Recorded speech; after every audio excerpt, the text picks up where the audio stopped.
gracias. Después, ahí en un momento les vamos a pasar el video, pero estamos, como les decía, estamos hablando y estamos haciendo un estudio sobre la esperanza. Esa palabra es enorme.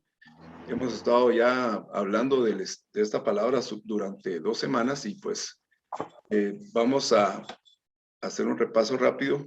Les voy a compartir la pantalla y así entramos de un solo. Quiero ver. Es esta. Ahí miran la pantalla. Vamos a abrir aquí para que se vea mejor. Y aquí está. Y se recuerdan que hicimos una introducción, definimos entre todos nosotros la palabra, hicimos una definición. Estas notas yo se las voy a pasar al final cuando terminemos de estudiar. Pero básicamente la definición de la esperanza es el estado de ánimo en el cual se cree que aquello que uno desea o pretende es posible, ya sea a partir de un sustento lógico o en base a la fe. Quien tiene esperanza considera que puede conseguir algo o alcanzar un determinado logro. Todo esto lo definíamos y el concepto lo conceptualizamos, que la esperanza nos lleva hacia el futuro. Y pues aquí hicimos algunas definiciones y llegamos a estudiar lo que el pasaje que nos había dado el pastor hace 3 semanas, ¿se acuerdan? En Oseas 2:14, que dice, y le daré sus viñas desde ahí, y el valle de Acor por puerta de esperanza. Y ahí cantará como en los tiempos de su juventud y como en el día de su vida en la tierra de Egipto. Y eso veíamos cómo el Señor iba a llevar al pueblo de Israel al desierto y lo iba a llevar a este valle de Acor. Acor quiere decir problema o disturbio. Y esa puerta de Acor o problema o puerta de problema o disturbio iba a ser la puerta de esperanza. Entonces, luego veíamos cómo en Romanos 5:1, del 1 al 5, dice la palabra, justificados pues por la fe, tenemos paz para con Dios por medio de nuestro Señor Jesucristo, por quien también tenemos entrada por la fe a esta gracia en la cual estamos firmes y nos gloriamos en la esperanza de la gloria de Dios.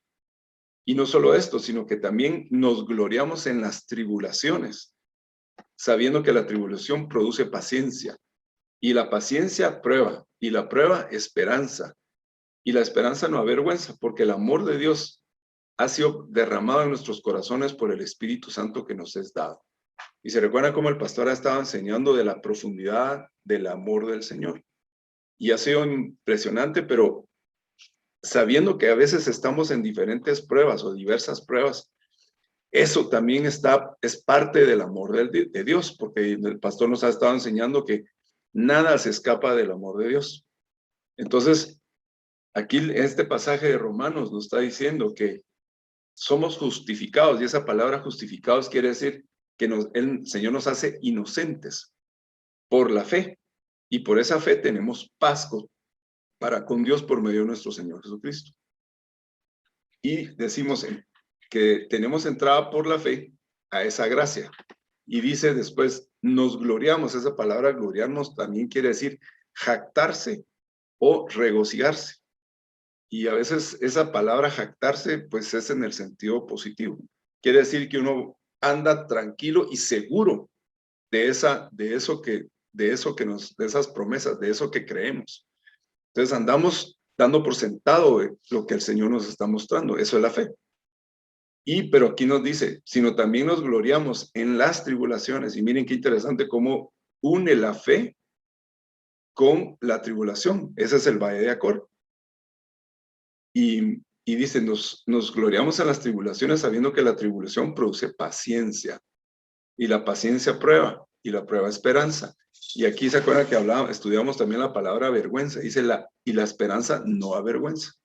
Entonces veíamos que la fe y la vergüenza son contrarias. Si hay fe, no tiene por qué haber vergüenza. Si hay vergüenza es porque no hay fe. Entonces el Señor nos lleva a veces en ese valle de Acor para probarnos o mostrarnos dónde está puesta nuestra fe y nuestra esperanza.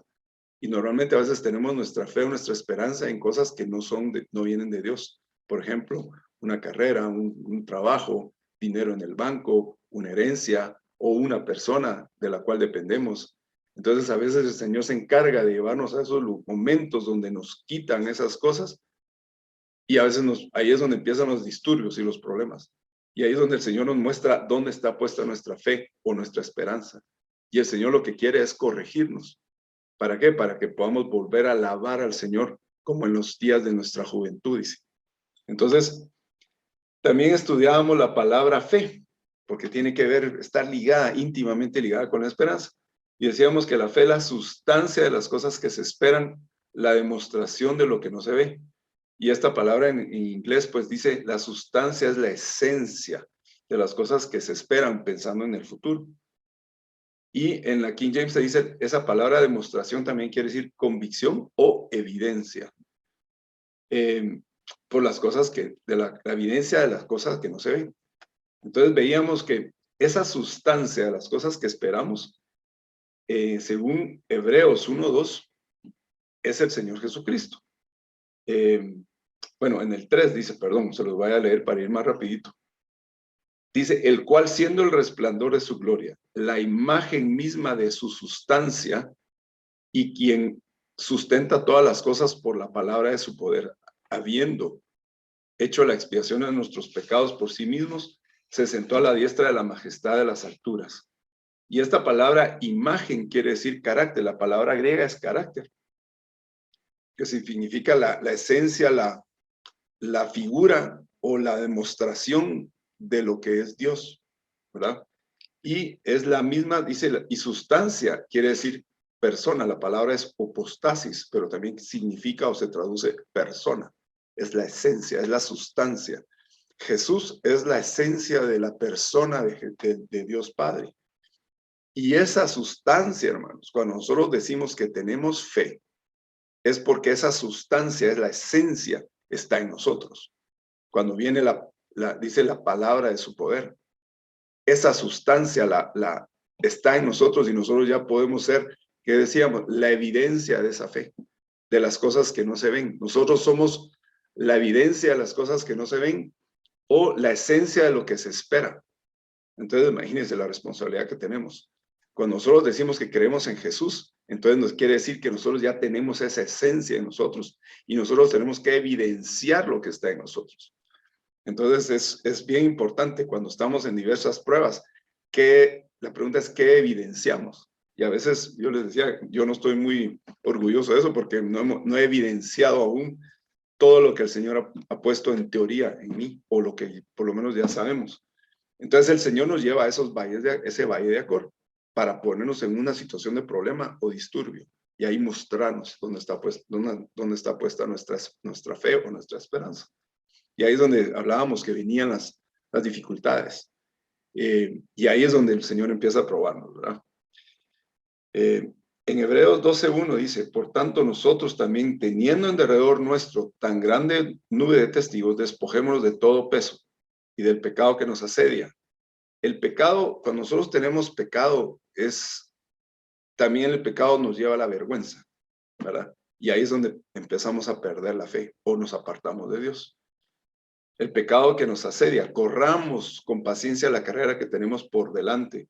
Y dice, puesto los ojos en Jesús, autor, que quiere decir también jefe, líder o capitán o príncipe. Y consumador, que también quiere decir completador, terminador o el que completa algo. Consumador de la fe, el cual por el gozo puesto delante de él sufrió la cruz, menospreciando la vergüenza. O sea, también esa palabra menospreciando quiere decir pensar en contra o desestimando o despreciar. Básicamente, no le importó pensar lo que iba a sufrir por el gozo que estaba puesto delante de él, que era la gloria que el Señor le había prometido, desde la que tenía antes antes de la fundación del mundo, dice la palabra. Entonces el Señor le puso algo enfrente de él, decir, esto podrás obtener. Ese es el gozo que él tenía delante de él. Y por eso no tuvo vergüenza, no tuvo pena, o no tuvo ninguna dificultad para pasar por esa cruz. Entonces despreció la vergüenza. Todos sabemos todo lo que el Señor sufrió y cómo lo vituperaron en la tierra. Y después se sentó a la diestra del trono de Dios. Y pues para ir un poquito más rápido, la semana pasada se acuerdan que estudiábamos a los hijos de Coré y veíamos que Coré era alguien que se rebeló contra Moisés y el Señor se encargó de juzgarlo a él y a un grupo de personas, 250 personas, y literalmente se los tragó la tierra. Pero dice la palabra que los hijos de Coré no murieron, sino le dejó descendencia. Y esa descendencia era una parte del pueblo levítico, del cual después ellos mismos se hicieron salmos y ellos mismos escribieron salmos. Entonces veíamos a los hijos de Coré en situaciones complicadas, donde ellos decían que el Señor los había abandonado. Ellos ya tenían una estatura, ellos ya sabían quién era Dios y ya habían experimentado al Señor. Pero había momentos de desaliento, porque decía, por ejemplo, en Salmos 44:9 dice, pero nos has desechado y nos has hecho avergonzar. ¿Qué quiere decir? Tener vergüenza. Perdieron la fe o no estaban pasando por un momento de prueba y se avergonzaron. Dice, nos has hecho avergonzar y no sales con nuestros ejércitos. Básicamente ellos sentían que el Señor los había abandonado en una situación complicada. Entonces veíamos también, pero ellos no habían perdido y no habían conocido, no habían como, mejor dicho, no se habían olvidado de quién era Dios. Entonces, ¿qué es lo que hacían? Ellos alababan al Señor en medio de esa situación, en medio de ese momento donde se sentían que el Señor los había abandonado. Ellos levantaban alabanza. Entonces, el Señor se encargaba de volverles a dar esa victoria. Entonces, aquí les había puesto varios versículos, varios salmos, que se escribieron alrededor de ellos, ¿verdad? Y pues en el Salmo 84, que ese es uno de los salmos que ellos escribieron, dice, bueno, leamos si quieren Salmo 84 del 10 al 12. Aquí se los voy a leer para ir rapidito. Porque mejor es un día en tus atrios que 1000 fuera de ellos. Escogería antes estar en la puerta de la casa de mi Dios que habitar en las moradas de maldad. Porque sol y escudo es Jehová Dios. Gracia y gloria dará a Jehová. No quitará el bien a los que en integridad andan. Jehová de los ejércitos, dichoso el hombre que en ti confía. Esta palabra confiar también quiere decir esperar, o confianza o espera. Vamos a ver la palabra hebrea después. Entonces, básicamente, ellos tenían esa fe en el Señor, tenían la sustancia de lo que se espera, de la convicción o la demostración de las cosas que no se veían. Ellos eran esa evidencia de las cosas que no se miraban. Entonces yo aquí les puse algunos comentarios para que, hermanos, podamos resumir también otra vez la palabra esperanza. Y vamos a ver otras palabras que se derivan o son relacionadas a la misma palabra. Dice, les puse acá, sobre las cosas que se esperan se apunta hacia el futuro. Nuestra expectativa. Esa es una palabra que vamos a estudiar hoy. En el caso de Jesús para nosotros, si tenemos fe, nuestra fe inicial apunta hacia el pasado, hacia el hecho histórico. O sea, nosotros en este momento, si nosotros decimos creemos en Jesús, tuvimos que ir hacia el pasado para creer en lo que la palabra dice, en ese hecho histórico de la venida de Jesús a la tierra. Para las personas del Antiguo Testamento, su fe los hacía apuntar o esperar hacia el futuro. Esa era su expectativa. Y apuntaban hacia el futuro. Su fe debía esperar al Mesías. Y pues para los judíos, aún hoy es así. Todavía, según ellos, no ha venido su Mesías y todavía lo están esperando. Para nosotros no. Para nosotros ya eso es un hecho. Entonces, para nosotros eso, tenemos que regresar al pasado para una vez estar ahí en el pasado, ya podemos apuntar al futuro. Y bueno, aquí se los puso. Una vez creemos en ese hecho histórico como verdadero y creemos en nuestro corazón y lo confesamos con nuestra boca, podemos apuntar hacia el futuro con el fundamento de Cristo como un hecho, como una verdad. Esa verdad, esa se vuelve absoluta y el Señor se encarga de probar que esa verdad sea absoluta o que sea firme. Si todavía no está muy definida, el Señor se encarga de que nosotros tomemos la decisión. y nos prueba. Y prueba dónde estamos. Y nos pone en esas situaciones donde tenemos que definir si estamos o no creyendo en el Señor Jesucristo. A veces decimos que sí, pero a veces nuestro corazón el Señor lo ve y Él sabe que no está así, o tal vez estamos en una situación y posiblemente tenemos el dinerito en el banco y eso nos estamos tranquilos. Pero si nos dicen quebró el banco, como pasó con Bancafé, ahí empezamos a temblar, hermanos. O si nos dicen, mira, hay un recorte personal, y ahí empezamos a temblar. O nos dicen, mira, tu hijo está enfermo. O diferentes situaciones. Entonces ahí el Señor se encarga de mostrarnos dónde está nuestra fe. Y el Señor en amor, en ese perfecto amor, en la profundidad de su amor, nos va guiando para que aprendamos a confiar y a esperar en Él. Y Él lo vamos a ver más adelante. Lo que dijo Jesús lo tomamos como verdad irrefutable, por lo que nuestra expectativa de las cosas toma una dimensión mayor ante lo que vemos y no vemos. Obtenemos una visión diferente de todas las cosas. Vemos más allá de la vida misma sobre la tierra. Cuando empezamos a asimilar y empezamos a tener la esencia de lo que es el Señor en nosotros, viene la palabra y empieza a tomar otro sentido la vida, hermanos. Y yo sé que todos de ustedes han tenido esas experiencias donde ya vemos las circunstancias de otra forma. Todos hemos pasado por dificultades. Y les tengo que decir que si no hemos pasado por dificultades, vamos a pasarlas. Va a haber el momento donde el Señor se va a encargar de pasarnos por ese valle de Acor, por ese valle de sombra de muerte, para que nosotros aprendamos a depender del Señor y que podamos poner nuestra fe o nuestros ojos en el Señor Jesucristo. O sea, quisiera decirles diferente, pero así es. Ese es el camino. Por ejemplo, dice, no hemos visto el cielo, pero nuestra expectativa es que algún día estaremos ahí. Nuestra confianza está en las promesas que Jesús hizo, o lo que la palabra dice.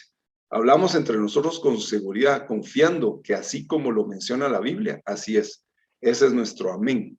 O sea, ahorita, en medio de la pandemia y todas las situaciones que se han dado, miren, yo me he percatado de que cuando estamos queriendo darle ánimo a la persona que perdió un ser querido, decimos, ya está con el Señor, está delante de la presencia del Señor.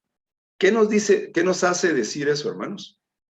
¿Qué nos hace decirlo y decirlo con seguridad, con confianza, con certeza? E incluso, oigan lo que les voy a decir, nos hace decirlo con cierto gozo. Decir, ala, dichoso, dichosa, que ya está ahí delante de la presencia del Señor. Entonces nosotros podemos decirlo desde pensar en este momento, ¿lo decimos con convicción o todavía hay algo de duda? ¿Hay alguna duda qué pasa más allá de la muerte? ¿Vamos a ir nos vamos a ir al cielo? ¿Vamos a estar con el Señor? Y yo veo los mensajes, mire, ya está danzando delante del Señor, ya está gozándose delante del Señor. Y de veras, hermanos, yo cuando tuvimos la experiencia de que perdimos a mi papá, miren, yo tenía una seguridad y una tranquilidad y una confianza y un gozo que mi papá estaba con el Señor. Yo sé que el seco ahorita lo está experimentando, son sentimientos encontrados, sí, de falta, pero de gozo, sabiendo que Él está ya allí. Y miren, eso nos da esperanza, nos da un motivo adicional a vivir, porque ya no podemos vivir diferente, igual tenemos que vivir diferente. Entonces, nos da esa certeza de poder decir esas cosas. Y hoy vamos a ver una palabra. Miren, jactancia es gloriarnos. Así lo que acabamos de leer, nos gloriamos, quiere decir jactarnos de. Entonces, con jactancia nosotros podemos decir, jactancia en lo positivo, con jactancia podemos decir, vamos a estar delante del Señor algún día. El día que yo salga de la tierra, yo voy hacia el Señor y voy a gozarme delante de la presencia de mi Creador.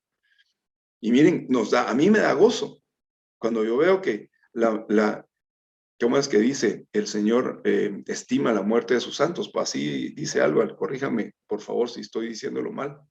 ¿Es apreciada o es estimada? Estimada es la muerte de sus amados. Estima, exacto. Entonces, miren, si uno se pone a pensar en esas cosas y uno lo dice con esa certeza, con esa confianza, hermanos, uno recibe consuelo, uno recibe ánimo, recibe uno fe, recibe una esperanza para poder seguir adelante, ¿verdad? Y hoy vamos a ver algo de un personaje que pues a mí me gusta, lo he estudiado y es interesante cómo él experimentó y fue puesta a prueba su esperanza. Entonces, vamos a ver, aquí vamos a hacer una pregunta existencial. Vamos a leer el Salmo 39:3 al 7. Alguien que me ayude a leer el Salmo 39:3 al 7, por favor. No sé si hay alguna pregunta o comentario hasta acá. Yo lo leo. Gracias, Shane. Es el que está aquí escrito, ¿verdad? Sí, aquí está. Aquí lo tengo. Okay. Salmo 39. Salmo 39:3 al 7, ¿verdad? Correcto. Y dice así. Enardecióse mi corazón dentro de mí. Encendióse fuego en mi meditación. Y así proferí con mi lengua. Hazme saber, Jehová, mi fin y cuanta sea la medida de mis días. Sepa yo cuánto tengo de ser del mundo. He aquí, diste a mis días término corto y mi edad es como nada delante de ti. Ciertamente es completa vanidad todo hombre que vive. Selah. Ciertamente en tinieblas anda el hombre, ciertamente en vano se inquieta, junta y no sabe quién lo allegará. Y ahora, Señor, ¿qué esperaré? Mi esperanza está en ti. Amén. Fíjense, hermanos, que tal vez Wow. se los voy a poner aquí hasta acá. Miren, si solo leyéramos esta parte sin la respuesta, porque aquí dice, David se hace una pregunta él mismo. Si solo leyéramos la pregunta, miren, esta es una de las preguntas existenciales que nos invade básicamente la mayoría de los hombres a cierta edad. Todo el mundo pasa por esta pregunta. Pero tal vez leamos la Reina Valera del 60, no sé si alguien tiene esa versión, que lo pueda leer, tal vez desde el versículo. Versión 3. ¿Perdón? El versículo 3 o más adelante. Leámoslo, sí, del 3 al 4, pero en la Reina Valera, porque vean aquí, tal vez es la versión antigua, la que tengo acá, pero vean cómo dice la Reina Valera del 60, ¿lo tenés, Irving? Sí. Dale. Se enardeció mi corazón dentro de mí, en mi meditación se encendió fuego, y así proferí con mi lengua. Hazme saber, Jehová, mi fin, y cuánta sea la medida de mis días. Sepa yo cuán frágil soy. ¿Sigo? Sí, hasta el 7, por favor. Hasta el 7, ok. He aquí diste a mis días término corto, y mi edad es como nada delante de ti. Ciertamente es completa vanidad todo hombre que vive. Ciertamente como una sombra es el hombre. Ciertamente en vano se afana, amontona riquezas y no sabe quién las recogerá. Y ahora, Señor, ¿qué esperaré? Ahí quedemos. Mi esperanza. Sí, perdón, Erwin. Ahí. Si solo leemos hasta donde hace la pregunta, imagínense qué situación y qué angustia o qué incertidumbre tenía David en ese momento, porque le estaba preguntando al Señor, Señor, muéstrame cuáles son los días de mi vida, enséñame qué tan frágil soy, qué tan débil. ¿Por qué? Porque dice, o sea, él dice, mis vidas como sombra, como algo que va a pasar. Él se sentía como que, ¿qué sentido podía tener su vida? Y fíjense cómo en el versículo 6, cómo lo expresa la Reina Valera. En el versículo 6, perdón. Dice, ciertamente como una sombra es el hombre. Ciertamente en vano se afana, amontona riquezas y no sabe quién las recogerá. Y no sé si se recuerdan, pero hace unas semanas hablábamos con una persona y comparábamos que conocíamos a dos personas ya mayores, exitosas en negocios, pero una estaba bien tranquilo dejándole negocio a sus hijos y el otro estaba con un afán horrible pensando que saber ni quién se iba a quedar con todo lo que él había hecho en la tierra y que ya sabía que le quedaban pocos días sobre la tierra. y estaba desesperado, se había peleado con su familia, peleados con sus hijos porque decía que los hijos lo iban a sacar de la empresa y que entonces él se había peleado se había ido de su casa y se había ido a vivir a su fábrica, a su planta que tenía, ahí hacía todo, no les voy a decir qué es porque tal vez lo conoce. Pero esa persona estaba tan afligida porque sabía que ya se iba a morir y que su aflicción era, ¿de qué me sirvió haber trabajado tanto si esto se lo van a matar dentro de poco? Entonces aquí David se hace una pregunta que creo que muchos de nosotros nos hacemos. Y ahora, Señor, ¿qué esperaré? O sea, ¿qué más hay? ¿Qué voy a hacer? ¿Qué va a pasar de mí? ¿Qué va a pasar de todo lo que hice? ¿A quién lo va a recoger? Imagínense. Y no sabe quién lo allegará o lo recogerá. Pero David tenía la respuesta. Mi esperanza está en ti. Esa esperanza, hermanos, es la que el Señor quiere que nosotros tengamos bien clara y bien firme. Y tengamos los ojos puestos en esa esperanza en el Señor. Y a veces no está así, lo decimos, pero a veces no es así. Entonces el Señor prepara y permite que tengamos diferentes pruebas, ¿verdad? Ya lo vimos, la prueba produce, ¿cómo se dice? Leámoslo otra vez. Paciencia, y la paciencia produce prueba, y la prueba produce esperanza, y la esperanza no avergüenza, ¿verdad? Entonces, esas son las pruebas que el Señor a veces nos pone delante de nosotros. Después dice en el Salmo 84:11, se los voy a leer acá.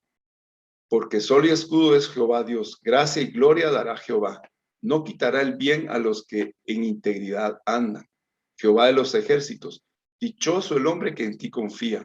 Y aquí dice, no quitará el bien a los que en integridad andan. Andar en integridad, hermanos, no quiere decir que, o sea, sí quiere decir yo voy a hacer las cosas bien, no voy a estafar a nadie, yo voy a hacer las cosas bien. Pero andar en integridad quiere decir andar dirigido, apuntado a donde Dios me guíe, a donde esté Dios. El Señor una vez me habló, hermanos, Salmo 84:11 y 12.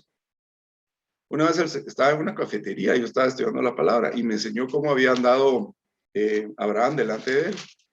Y me dice, porque estaba leyendo una parte donde decía que Abraham andaba o caminaba en rectitud delante de él.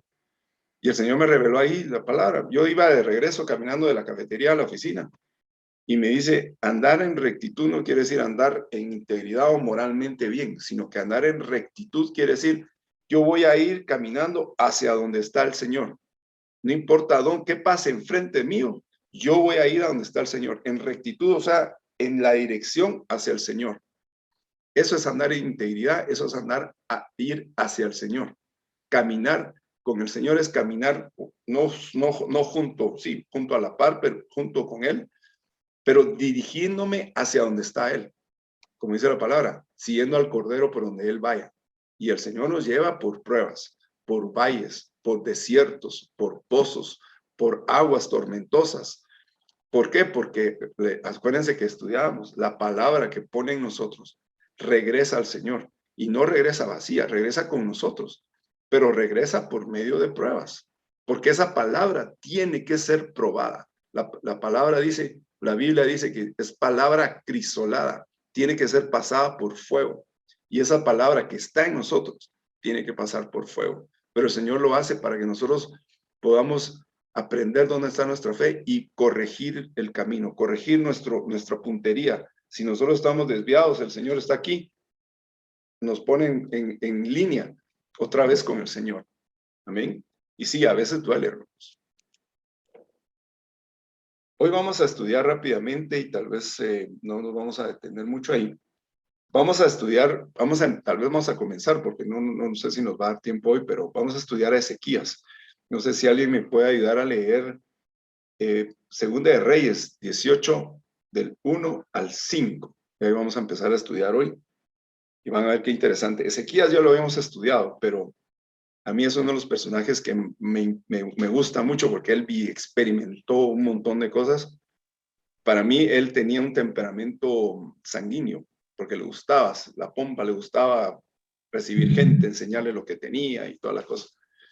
Pero leamos de Segunda de Reyes 18 del 1 al 5, si alguien me ayuda, por favor. Lo tengo yo. Gracias, Gerardo.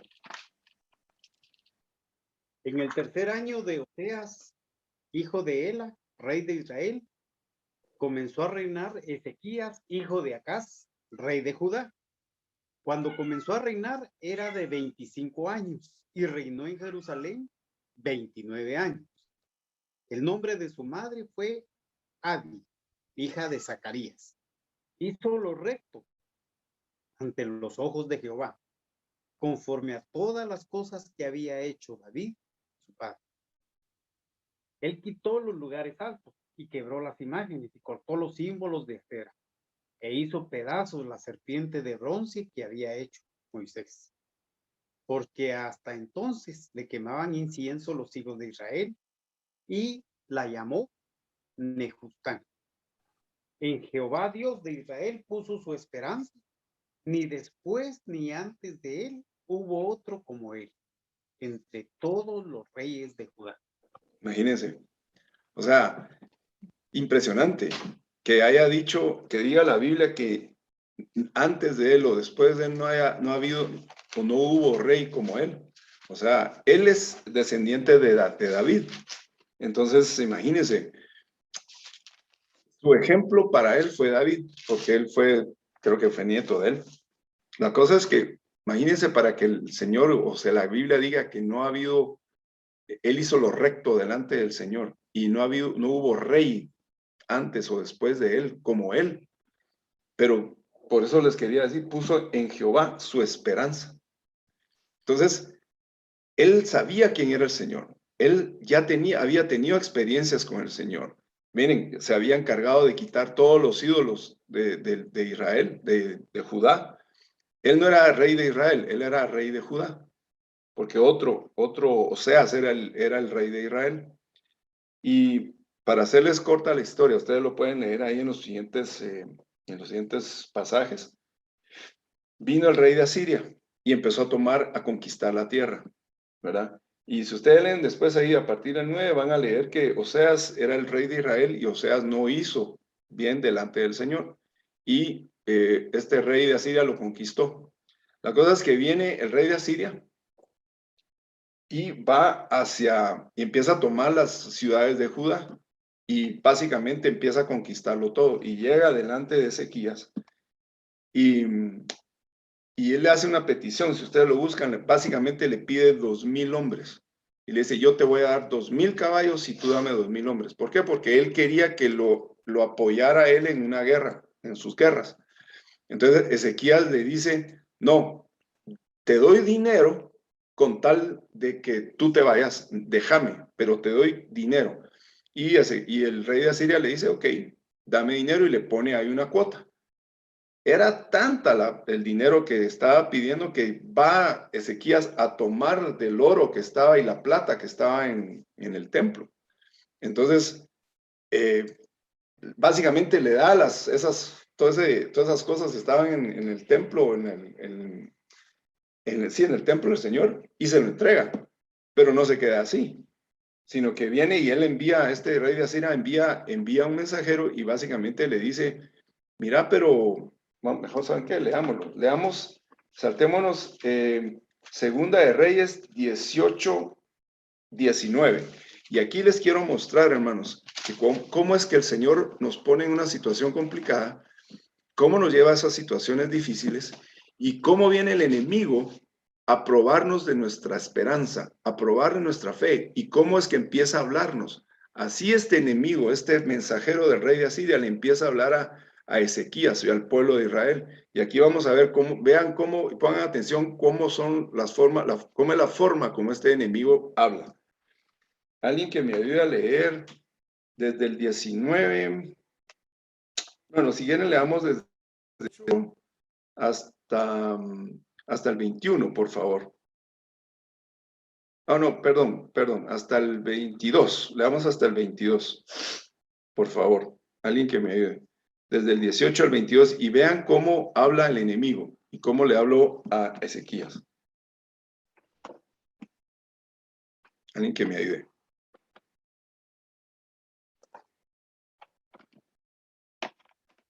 Y lo voy a poner también.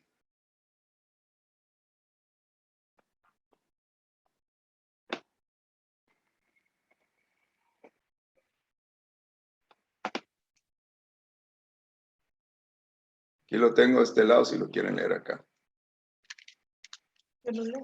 Alicia lo va a leer. Del 18 al versículo 22. De Segunda de Reyes 18, por favor. Dice, llamaron luego al rey y salió a ellos Eliaquim, hijo de Hilcías, mayordomo, y Sebna escriba, y los hijos de Asaf, canciller. Y les dijo el Rebasés, decid ahora a Ezequías, así dice el gran rey de Asiria, ¿qué confianza es esta en que te apoyas? Dices, entre paréntesis, pero son palabras vacías. Consejo tengo y fuerza para la guerra, mas ¿en qué confías que te has rebelado contra mí? He aquí que confías en este báculo de caña cascada en Egipto, en el cual si alguno se apoyare, se le entrará por la mano y lo traspasará. Tal es Faraón, rey de Egipto, para todos los que en él confían.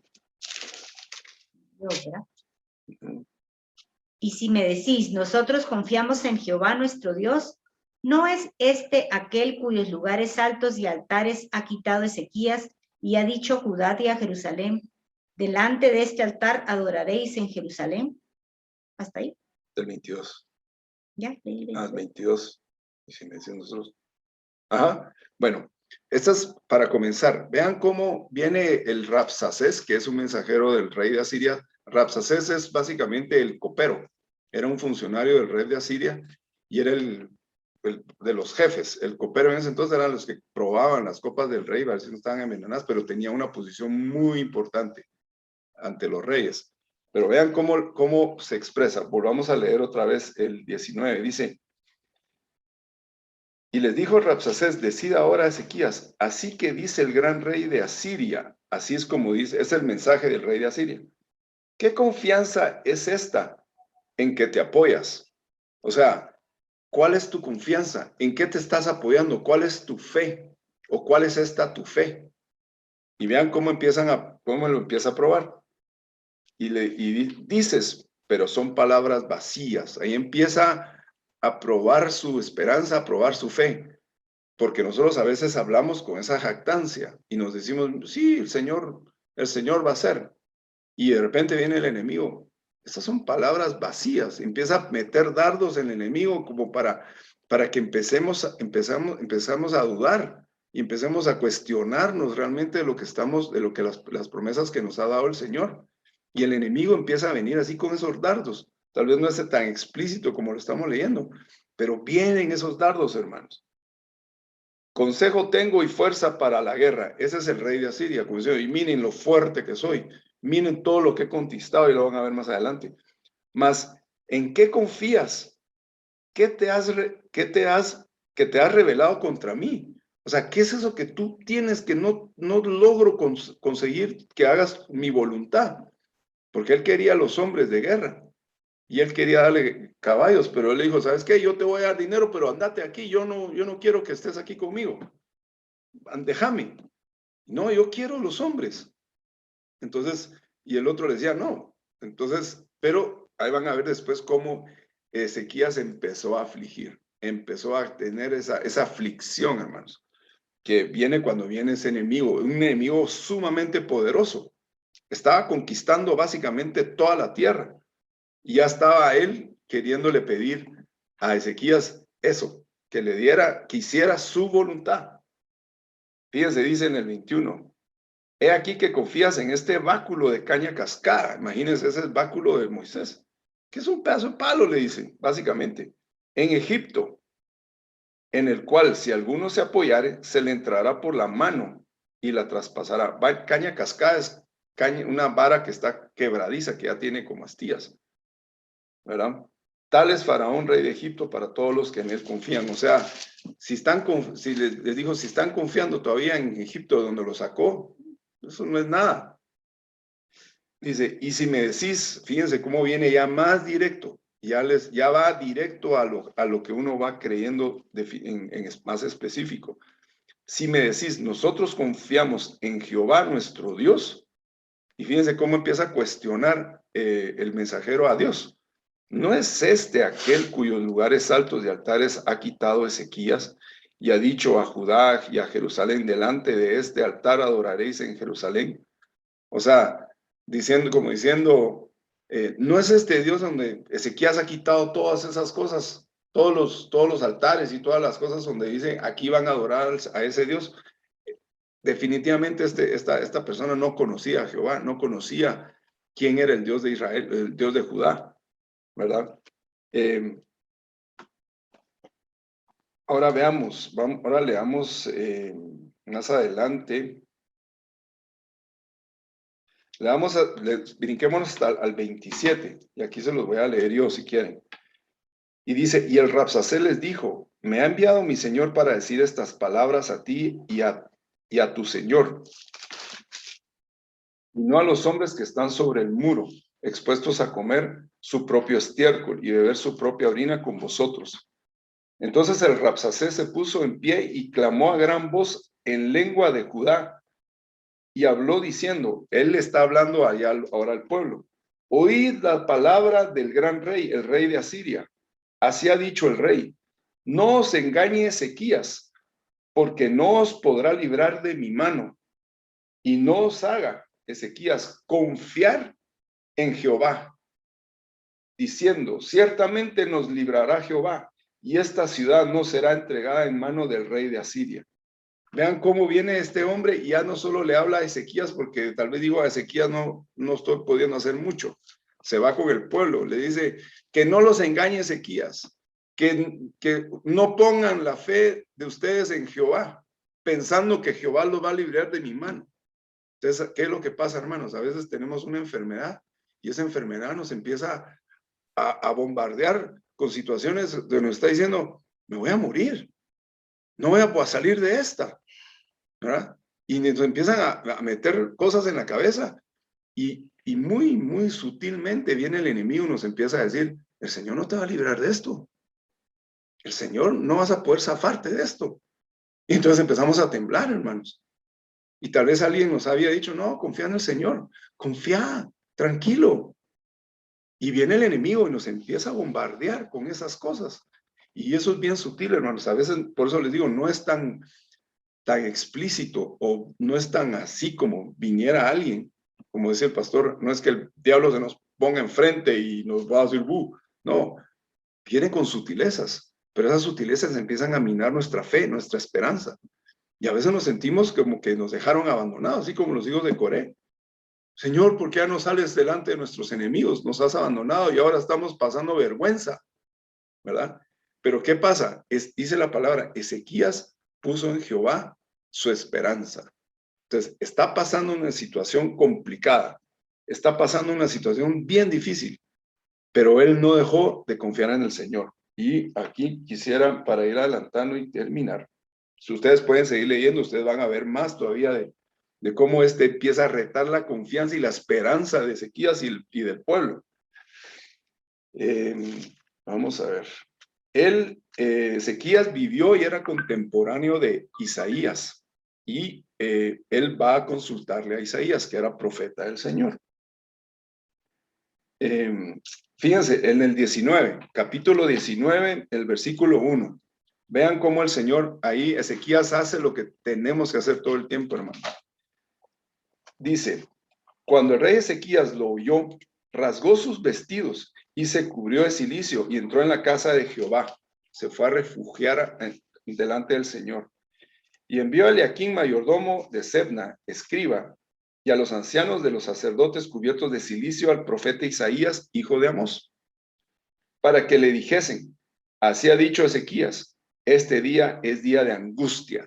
Y esto es algo muy importante, hermanos. Nosotros cuando estamos pasando una prueba y nuestra esperanza está siendo probada, no lo ocultemos, estamos afligidos, digámoselo al Señor, reconozcamos, digamos, Señor, estoy afligido, estoy asustado, no sé qué hacer, tengo miedo.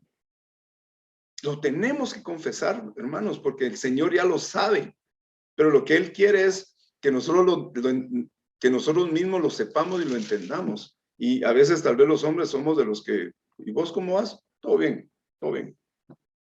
Pero no, dentro de nosotros estamos afligidos, desconcertados, desilusionados, temerosos, Y peor si nos vas a decir, mira, parece que hay recorte de personal y ahorita en pandemia, ¿y qué voy a hacer? Ya estoy viejo, ¿y qué voy a hacer? Y tal vez y el dinero que tenía en el banco ya se me está acabando porque he tenido que sacar de ahí o le he tenido que meter a la tarjeta porque no alcanza. Entonces nos empezamos a afligir, ¿verdad? Pero le tenemos que decir al Señor, Señor, estoy angustiado, es día de angustia. Mira mi corazón. Y el Señor, y cuando todos llegamos con esa actitud delante del Señor, el Señor inmediatamente reacciona, porque el Señor ya lo sabe.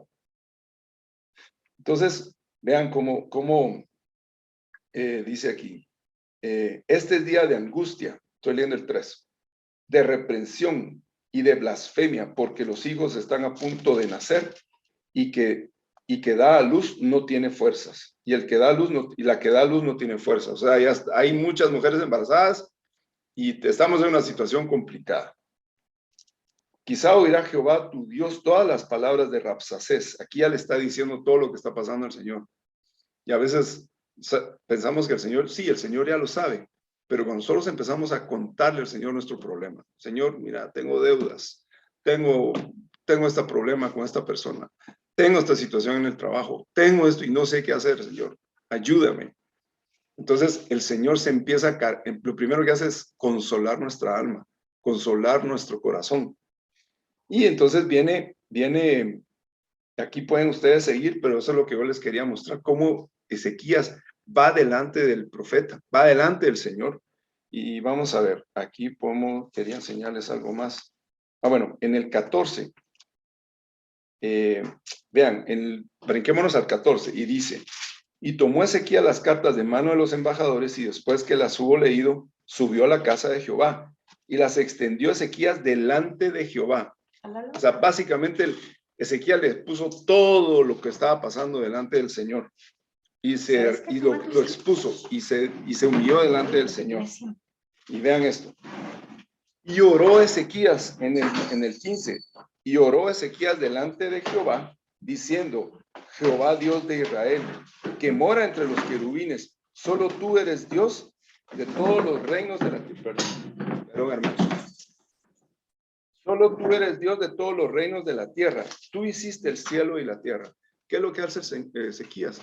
Reconocer quién es Dios, recordar quién es el Señor. Y eso es lo que a veces se nos olvida, hermanos. A veces no perdemos la noción o la dimensión de quién es Dios o qué es Dios. Y cuando nosotros empezamos a reconocer quién es Dios, hermanos, el Señor empieza a tomar su lugar en la dimensión que Él se merece. El pastor nos ha estado enseñando cómo el amor del Señor, en la profundidad del amor del Señor, no se escapa nada. El Señor está en control de todo. Pero el Señor permite esas pruebas para que nosotros empecemos a probar nuestra esperanza y regresemos y pongamos los ojos hacia el Señor Jesucristo. Y empecemos a tomar dimensión de la situación que estamos viviendo y de la dimensión de quién es Dios. Entonces empezamos a tomar conciencia, hermanos. Y empezamos a ver las cosas de diferente forma. Y eso es lo que hizo Ezequías, ¿verdad?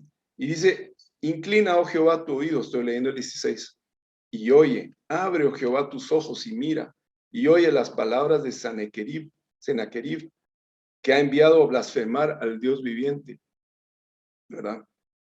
Es verdad, oh Jehová, que los reyes de Asiria han destruido las naciones y sus tierras, y que echaron al fuego a sus dioses por cuanto ellos no eran dioses, sino que obra de manos de hombres, madera y piedra, y por eso los destruyeron. Ahora pues, oh Jehová nuestro Dios, sálvanos, te ruego, de su mano, para que sepan todos los reinos de la tierra que solo tú, Jehová, eres Dios.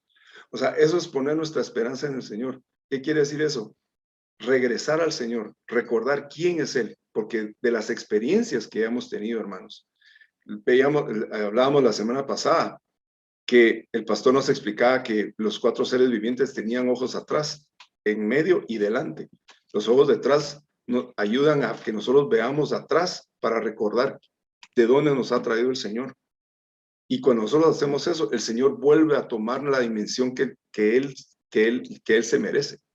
Entonces los problemas se vuelven tan pequeños, hermanos, que de repente andamos confiados. Y andamos tan tranquilos que hay una palabra ahí que es expectativa.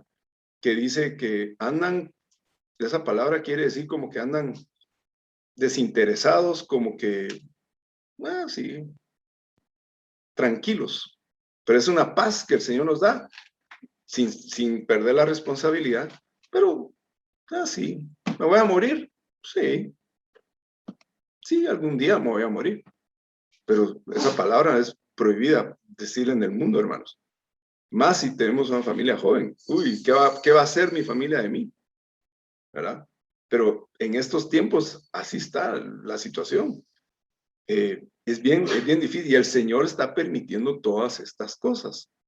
Entonces, ya no quiero extender, hermanos, porque quería dejarles esto, y ustedes pueden leer después cómo el Señor los libró. El Señor se encargó, dice, enviarles un espíritu. Y ellos se volvieron hacia a su tierra. Y ahí el Señor se encargó con un espíritu que les envió y se encargó. Ezequías no tuvo que pelear esa batalla. Y el Señor se encargó de ese enemigo. Y el Señor hace lo mismo con nosotros. El Señor se encarga de darnos esas pruebas. Por supuesto que ahí van a leer cómo el Señor le habla por medio de Isaías a Ezequías y le dice, no temas, no temas, no temas. Y eso es lo que el Señor nos dice todo el tiempo, no teman, no teman, no tengan miedo. Acuérdense lo que leímos en Isaías 8, cuando estudiábamos sobre las conspiraciones, que el temor y el miedo sea Jehová, que tu temor y tu miedo sea Jehová, que no sean todas estas cosas que estos temen.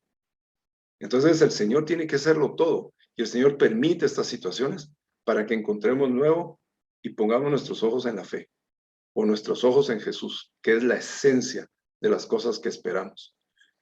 Y cuando estamos en esas situaciones, otra vez, reconozcámoslo. Si estamos afligidos, si no sabemos qué hacer, reconozcámoslo, confesémoslo delante del Señor. Bueno, tal vez solo quiero ver, a ver si no se me escapa. No. Vamos a ver si lo encuentro. Creo que está en Isaías. En Isaías, ustedes van a encontrar esta historia igual, contada por Isaías creo que está en el capítulo 37. Si quieren, vamos para allá. Creo yo, a ver si les puedo encontrar algo que quiero mostrarles. A ver, pues, aquí está. Perdón. Leamos Isaías 38 y van a ver cómo Ezequías ora y le dice al Señor.